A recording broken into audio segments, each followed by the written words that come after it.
Hello and welcome to EPG Pathshala. My name is Professor Soumya Uma. In the last module, we had an overview of the role of NGOs in protecting human rights. In this second module, we will discuss case studies of some international NGOs in order to understand their work and method of functioning. The learning outcomes of this particular module are, firstly, to understand the work of international NGOs called INGOs. Secondly, to familiarize ourselves with some prominent international NGOs and their strategies, approaches and activities on human rights issues. Thirdly, to comprehend the interface between international NGOs and the United Nations in protecting human rights. NGOs play an increasingly significant role in upholding human rights and in implementing human rights standards in the present context. An international NGO has similar vision, mission and mandate as national and state level NGOs. However, their sphere of work cuts across geographical borders as their work extends to many countries and to country specific human rights issues. The previous module has provided an overview of the work of human rights NGOs. In this particular module, we will study more closely the work of selected international NGOs and understand the interface between INGOs and the United Nations in protecting and promoting human rights. As discussed in the last module, some NGOs are operational, aimed at implementing various developmental projects and operations in each country, whereas others are advocacy based, focusing on law and policy making in various countries. Many NGOs have components or wings or departments of both approaches which they implement within the countries where they work. Now, let us discuss the work of Amnesty International, which is an INGO which you must have definitely heard of. Amnesty International was founded in 1961 by a British lawyer by the name of Peter Benenson. Mr. Benenson was shocked and angry when two Portuguese students were jailed for raising a toast to freedom. He expressed his thoughts and feelings through an article. The title of this article was The Forgotten Prisoners, and this was in a newspaper called Observer. And thereafter, Mr. Benenson launched a campaign in support of the students. The article focused on worldwide practices of torture, illegal detention, extrajudicial killings and imprisonment of individuals who expressed political viewpoints contrary to the government in power. In other words, the article illustrated how governments around the world were violating the standards set by the Universal Declaration of Human Rights. The article received a tremendous positive response all over the world, and it was reprinted in many newspapers across several countries. When this happened, he realized that people from different parts of the world could unite on issues pertaining to justice and freedom.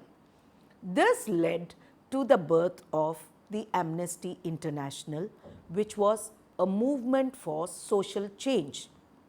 In 1961, it was called Appeal for Amnesty, but by September 1962, it came to be called Amnesty International, which is its present name. What started as an appeal then came to be transformed into a global movement working to protect and promote human rights. In the initial decade, which is the 1960s, the focus area of Amnesty International was prisoners of conscience. It campaigned for releasing political prisoners, that is, prisoners who were imprisoned by their governments due to their political thoughts and activities which were in opposition to the government in power, provided such thoughts and opinions did not advocate violence. In the 1970s, its mandate expanded to include fair trial, opposing long detention without trial, and also custodial torture. It also focused on prisoners' rights, illegal detention, custodial torture, and thereafter on death penalty. In the 1980s, its work on refugees became very visible as it sought to make interventions on large-scale displacement due to war and famine, leading to the refugee crisis. In the 1990s, while retaining its focus on prisoners of conscience, fair trial and refugees, Amnesty International brought attention to human rights violations that were being committed on specific groups of people. Who were these groups of people? These included refugees, racial, ethnic or religious minorities, women, those executed and those prisoners who were on death row.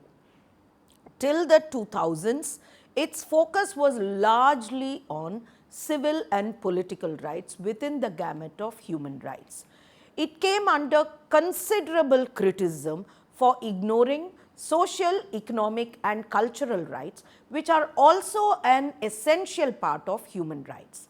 After 2000, with the new challenges which came to be posed by globalization, Amnesty International expanded its mandate to include social, economic and cultural rights, and it started addressing issues such as corporate accountability, sexual and reproductive rights, decriminalization of sex work, armed conflict, arms control, rights of indigenous people and freedom of expression. If we look at the countries of Amnesty International's operation, in the 1960s, soon after its establishment, it started working in 3 regions of the world. These regions were communist regions, capitalist regions and developing regions.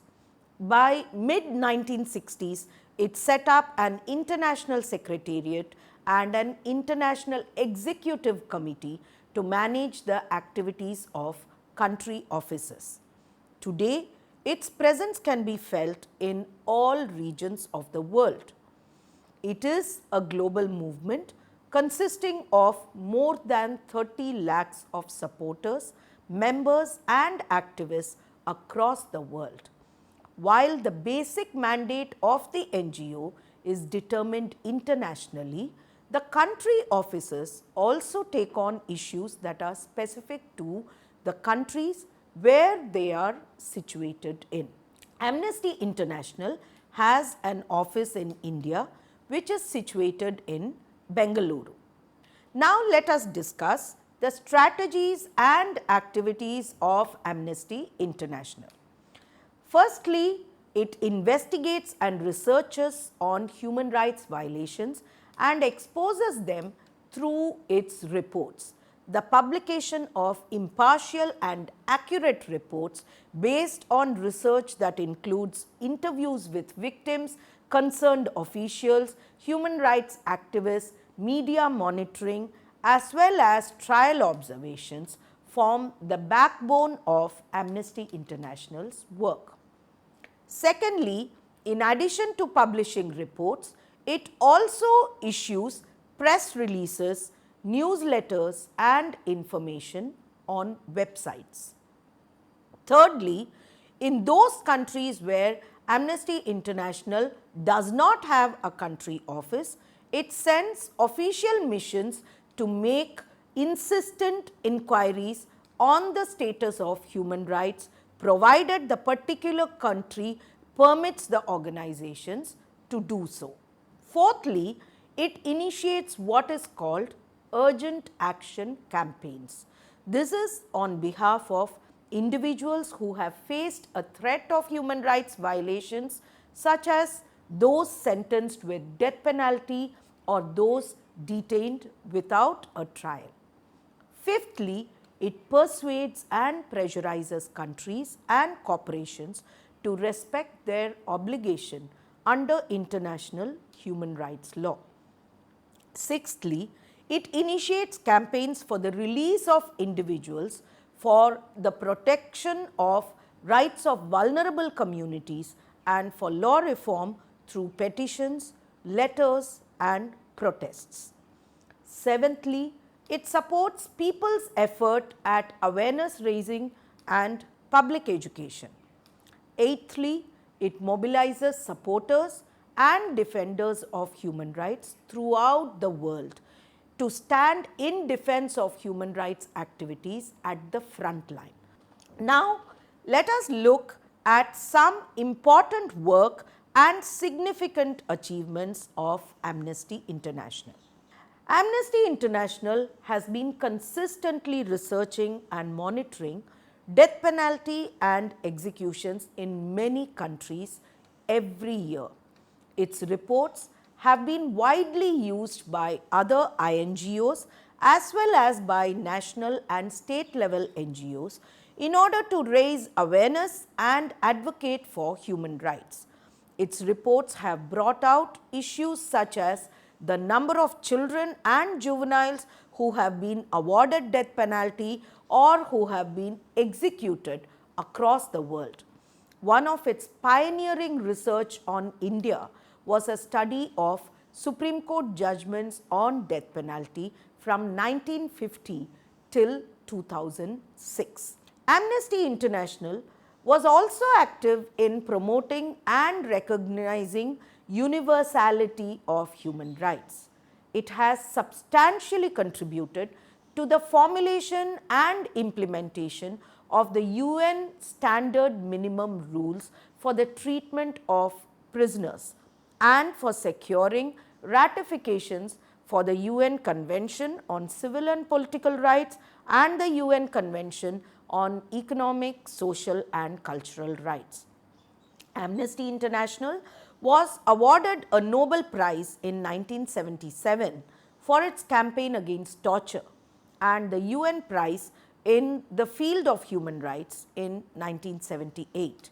It has a consultative status with the United Nations, the Council of Europe, Inter-American Commission on Human Rights and UNESCO, through which it is able to influence the formation and implementation of very important international human rights standards. In the field of INGOs, Amnesty International has the longest history and the most widespread recognition. In terms of its financing, Amnesty International receives fees and donations through its members across the world, which are more than 30 lakh in number. However, that alone may not fully meet the expenses incurred by this huge NGO with its activities. Its policy is not to accept donations from governments or governmental organizations, so that it may totally retain its full independence. It also steers clear of funds from political parties, religious bodies and corporations. As a logical corollary to its critical analysis of the state of human rights and policies and practices in many countries, many governments have criticized Amnesty International, particularly saying that it has a partisan or a biased approach and it has a disregard for security issues while focusing on human rights violations. Additionally, Amnesty International has also faced a criticism on a number of issues. It has been criticized, for example, for maintaining poor labor standards within the organization through excessive payment for management and a low level of protection for its overseas staff. Now, let us discuss another well-known international NGO, and this is called Human Rights Watch. I am sure you have heard about Human Rights Watch. It is as famous and as popular as Amnesty International. Human Rights Watch, also called HRW, is an international NGO that engages in research and advocacy on human rights issues in varied countries across the world.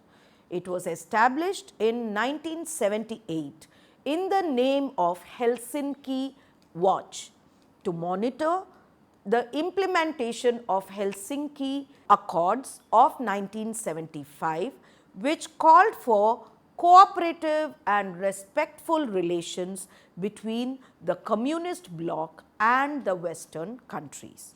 America's Watch was established in 1981, which addressed the commission of war crimes and the violation of international human rights law and international humanitarian law, both by governments and rebel groups in Central America.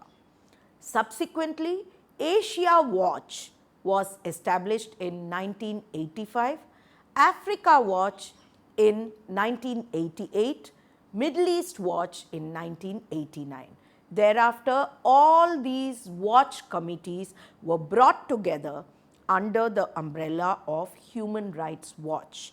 Today, Human Rights Watch has its headquarters in New York and the country offices in many European and some African as well as Asian countries, notably in Nairobi in the African continent and in Tokyo in the Asian continent.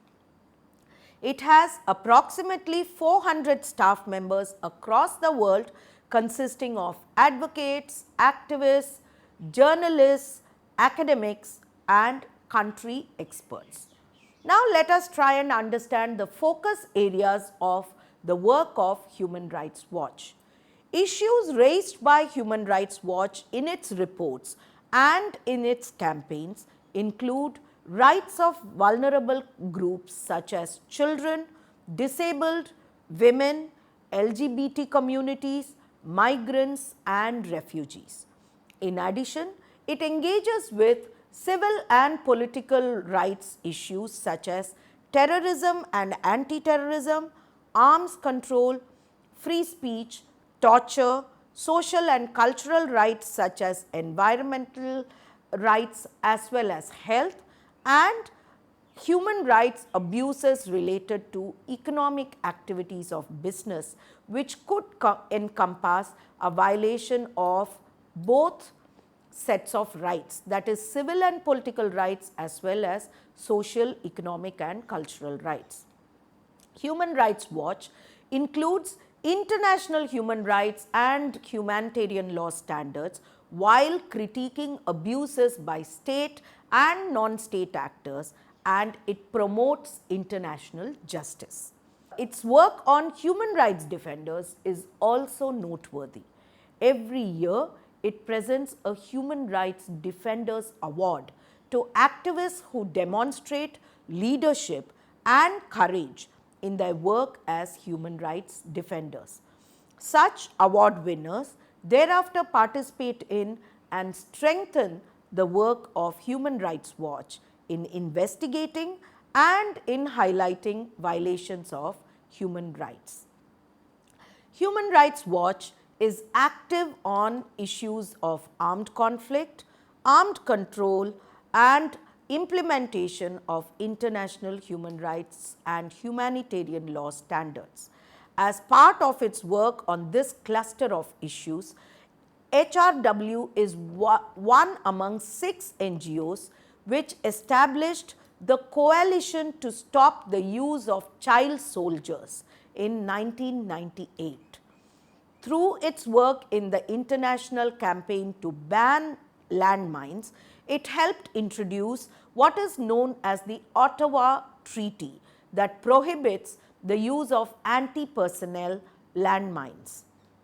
Human Rights Watch has its offices in almost all the regions of the world: Africa, Americas, Asia, Europe, Central Asia, Middle East, North Africa, as well as the United States.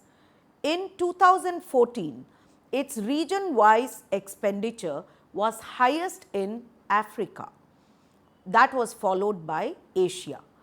Programmatically, in the same year, it spent maximum on women's rights, followed by children's rights. Let us now discuss the strategies, approaches and significant achievements of Human Rights Watch.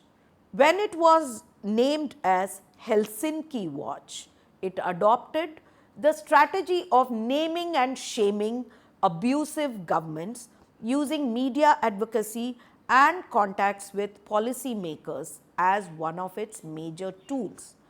Now, Human Rights Watch adopts a wide range of strategies and activities in addition to its original strategy of naming and shaming. Human Rights Watch investigates human rights abuses, highlights the facts widely and pressurizes governments to secure justice for the victims.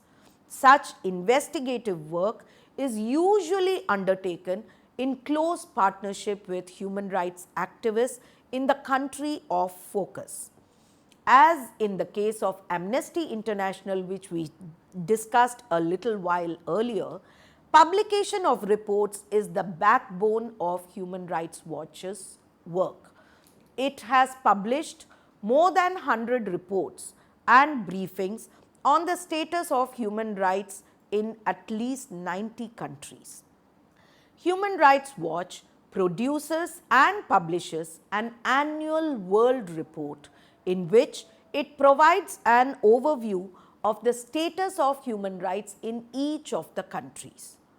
Apart from the annual world reports, it also publishes reports on topical issues such as on Europe's refugee crisis, on failure to protect the fundamental right to education, on issues such as children with disabilities, on the water crisis, on violation of labor rights by global supply chains, detention and prosecution of Tibetans in China, life under ISIS and media freedom. Now let us look at the similarities and differences between Amnesty International and Human Rights Watch. Both Amnesty International and Human Rights Watch are very well known international NGOs operating from Western countries, undertaking very important work in documenting human rights violations and research on human rights standards. Often, the two INGOs collaborate with each other in addressing human rights issues, as a result of which joint reports are published. The first joint report of Amnesty International and HRW, titled "The Rest of Their Lives: Life Without Parole for Child Offenders in the United States," was published in 2005. The two international NGOs have also issued joint statements to international bodies. However, there are essential differences in their work, primarily in their structure and the methods of promoting and protecting human rights across the world. Amnesty International was established in 1961 with its headquarters in London, while Human Rights Watch was established in 1978 with its headquarters in New York. For Amnesty, its activism is driven by its members. Although it has a secretariat, its international board is elected by the membership-based International Council meeting. Both members and the secretariat together chalk out strategies for the organization. On the other hand, Human Rights Watch is not a membership-based movement. Supporters of the organization can fund its work, but they play no role in determining its focus areas of work or the strategies that it should adopt. Activism emerges from its research into human rights violations. These are the essential differences between Amnesty International and Human Rights Watch. Now, let us look at a third international organization, a very well-known organization with a special legal status, and this is called the International Committee of the Red Cross. In short, it is referred to as the ICRC. The ICRC, established in 1863, was by a person named Henry Durant. It is perhaps one of the oldest and most well-known humanitarian organizations in the world. The ICRC and the Red Crescent movement are part of a global humanitarian network consisting of more than 8 crores of people who help those who face humanitarian crisis, including disasters, conflict, health, as well as social problems. Although ICRC is popularly thought of to be an international NGO, in actuality it is not. ICRC is not a governmental, an intergovernmental or a non-governmental organization. ICRC has a hybrid status, making it neither an NGO nor an international or an intergovernmental organization. Like the INGOs, the ICRC is autonomous of governments and is an independent and neutral body and organization. Like the other INGOs that we have discussed, its existence is not mandated by governments. However, unlike Amnesty International and Human Rights Watch, ICRC's functions and activities, which mainly are extended to protection and to providing assistance to victims of conflict, are mandated by the international community of states, and they are specifically mentioned in the Geneva Conventions and their additional protocols, which are among the most widely acknowledged and ratified international treaties in the world. I am sure you have heard of Geneva Conventions, and in the Geneva Conventions and its additional protocols, there is a very specific mention of ICRC, and thus there is an acknowledgement of a legal status to the ICRC.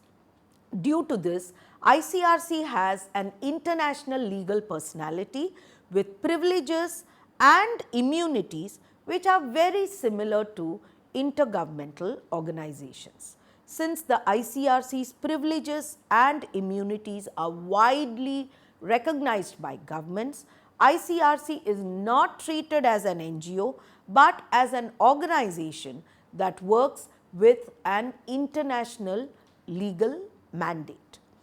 Let us try and understand the legal basis of ICRC's work. In context of international armed conflict, the 4 Geneva Conventions as well as the additional Protocol 1 provide a mandate to ICRC and give an expansive right of initiative, including to visit prisoners of war. In context of non-international armed conflict, Common Article 3 to the 4 Geneva Conventions provides a mandate to the ICRC, as a result of which it enjoys a right of humanitarian initiatives. In context of natural and human-made disasters, internal disturbances and tension, which may not fall under either of the categories that I have discussed just now, the ICRC's work is mandated by the statutes of the International Red Cross and the Red Crescent movements. The ICRC may offer its services to governments which would not be considered as an interference with the country's affairs.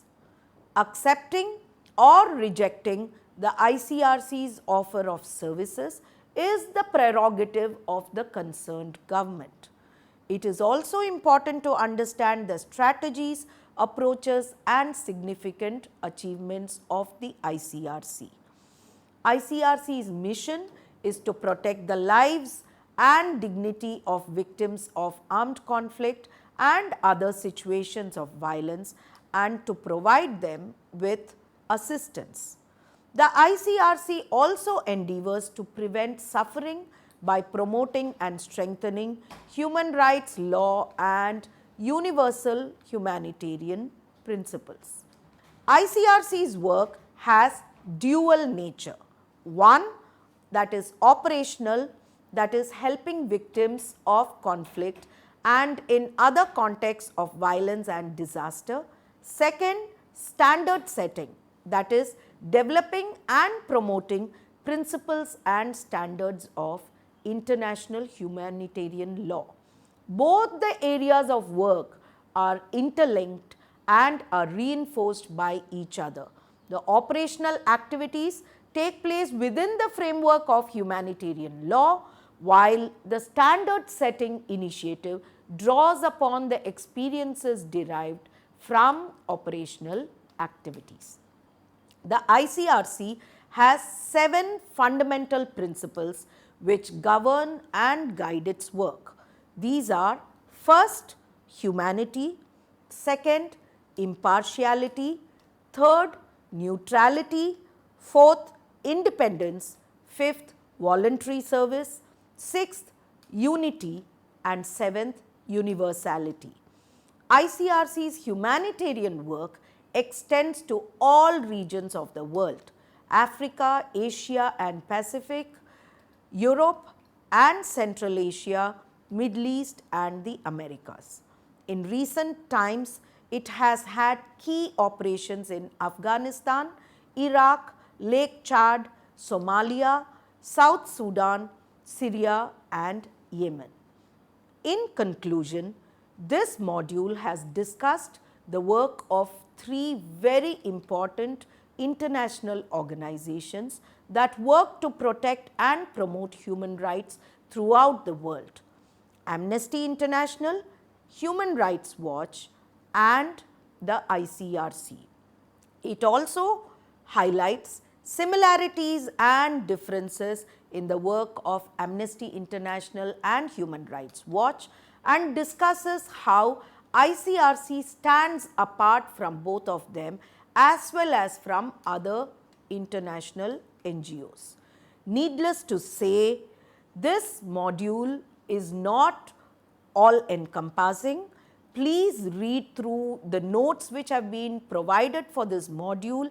Please look at the web links. Please also go through the additional reading, and by doing so, you will deepen your knowledge on this particular topic. With that, we come to the end of this module. Thank you.